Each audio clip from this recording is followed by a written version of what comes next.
পাবে না আসলে উপধারে স্লোগান দিতে দিতে গলাটা এমনিতেই বড় হয়ে গেছে। আমার কথা শোনা যাচ্ছে লাস্ট পর্যন্ত?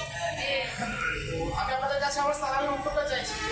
ওয়ালাইকুম আসসালাম ওয়া রাহমাতুল্লাহি ওয়া বারাকাতুহু। ধন্যবাদ সবাইকে। আমি কখনো এর আগে কোনো প্র্যাকটিক্যালি যাইনি, প্রথম আমার আশা আসলে অনেক ইচ্ছা ছিল, কিন্তু বর্তমানে কাজের ব্যস্ততা একটু বেশি বেড়ে গেছে।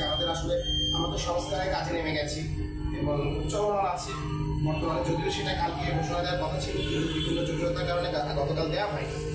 তো যাই হোক, আমি যদি জুলাইয়ের কিছু স্মৃতি আমি করতে চাই, এখানে আপনারা যারা আছেন আপনাদের মধ্যে হয়তো এমন অনেকে আছে যারা আন্দোলনে সক্রিয়ভাবে অংশগ্রহণ করেন বা করতে পারেন, কিন্তু আমি বলবো আপনারাও সবাই যোদ্ধা। বলুন তো কিভাবে?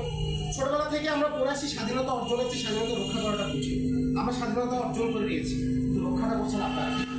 আপনাদের কারণেই দেশের অর্থনীতির চাকা সচল রয়েছে, আপনাদের কারণেই দেশের রেমিটেন্স সচল রয়েছে, আপনাদের কারণেই দেশ এখনো চলতে পারছে। যে আপনারা এখন স্তব্ধ হয়ে যেতেন, আপনারা যদি থেমে যেতেন তাহলে দেশও থেমে যেত।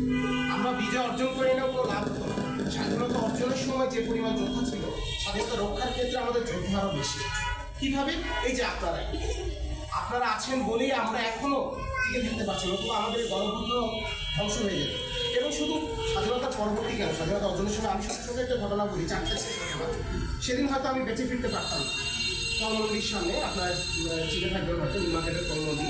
তখন আমি যখন যাচ্ছিলাম সিআরবি রোড থেকে ছাত্রলীগের মকবুল যিনি ছিলেন এখানকার নেতা, সে অস্ত্র নিয়ে আসছিল। আমি সেখানে একলা পড়ে গেছিলাম, কারণ আমি একটু শরীর বড় হওয়ার কারণে দৌড়াতে পারছিলাম না আর কি। কিন্তু আমার সাথে যারা ছিল তারা সবাই দৌড়ায় চলে গেছে। সেই সময় আমাকে রক্ষা করে শুধুমাত্র ফল মন্ডির কর্মচারীরা, ফল মন্ডিতে যারা ফল ব্যবসায়ী, যারা সেখানকার শ্রমিক, তারা আমাকে রক্ষা করেছিল। তারা যদি সেই সময় সেখানে না থাকতো আমি আসতে পারতাম না। এবং শুধু আমি কেন, দেশের প্রতিটা আনাচে কানাচে সব জায়গায় ছাত্রদেরকে রক্ষা করেছিলেন আপনাদের মতো কর্মচারীরা, আপনাদের মতো শ্রমিকরা, আপনাদের মতো জনতারা। আপনারাই আমাদের এই যুদ্ধের সবচেয়ে বড় যোদ্ধা। কারণ আমরা সবাই ছাত্র। আমরা না কখনো এর আগে কোনো অভ্যুত্থান করেছি, না কোনো যুদ্ধ করেছি। আমাদের এই সব বিষয়ে কোনো অভিজ্ঞতা ছিল না। আমরা পথে নেমে গেছি, আল্লাহর নাম নিয়ে পথে নেমে গেছি। প্রত্যেকদিন রাস্তায় বের হতাম, মাকে বলে যেতাম মা আসবো কিনা জানি না। রাতে বাসায় ফিরলেও ঘুমোতে পারতাম না, সারা রাত জেগে থাকতে হতো। কখন পুলিশের গাড়ি সাইলেন্ট শুনি কিংবা মোটরসাইকেলের আওয়াজ শুনি, আমরা কিছুই জানতাম না। রাজপথে যখন নামতাম তখন শুধু তাকায় থাকতাম যে আমাদেরকে সাহায্য করবে কারা। এমন অনেক মানুষ দেখেছে, হয়তো আপনারাও দেখেছেন, ফেনীর মতো একটা জায়গাতে যে দরজায় বারবার আঙ্কেল দরজা খুলে দেন বলার পরও সেই মানুষ দরজা খুলে দেয়। কিন্তু আবার আপনাদের মতো এমনও মানুষ রয়েছেন যারা আমাদের সামনে ঢাল হয়ে দাঁড়িয়েছে, বাবা তোমরা সামনে যাও, আমরা তোমাদের কাছে আসি। ফলমন্ডিতে যখন নিউ মার্কেট সম্পূর্ণ ছাত্রলীগের দখলে ছিল, দোষরা দখলে ছিল, ছাত্ররা যখন টাইগার বাসে এসে অবস্থান নিয়েছিল, তখন ফলমন্ডি এবং আশেপাশে দেয়ালঘাটের গার্মেন্টসের শ্রমিকরা এসে আমাদেরকে বলেছিল আমরা সামনে থাকবো, আপনারা আমাদের পিছিয়ে আসে, আপনাদের গায়ে বিরোধ টাকা আমাদের গায়ে। সুতরাং এখানে আপনাদের অবদান সবচেয়ে বেশি। আপনাদেরকে আমরা স্যালুট জানাই। আমাদেরকে স্যালুট জানার প্রয়োজন নেই, আমাদেরকে সম্মান জানানোর প্রয়োজন নেই। আমি মনে করি উনি যে আমাদেরকে সম্মানটুকু দিলেন, এটা আমাদের জন্য অনেক বড় পাওয়া। কিন্তু এই সম্মানটুকু আমাদের থেকে বেশি ডিজার্ভ করেন আপনারা সবাই।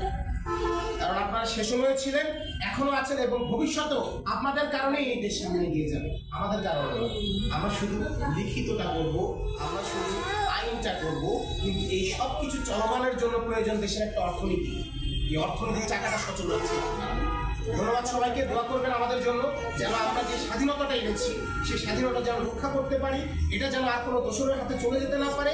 এবং আপনারা যে আকাঙ্ক্ষা নিয়ে আমাদের জন্য আমাদেরকে সাপোর্ট করেছিলেন, আমাদের ভরসা রেখেছেন, সেই আকাঙ্ক্ষাটা যেন আমরা পূরণ করতে পারি। আসসালামু আলাইকুম রহমতুল্লাহ।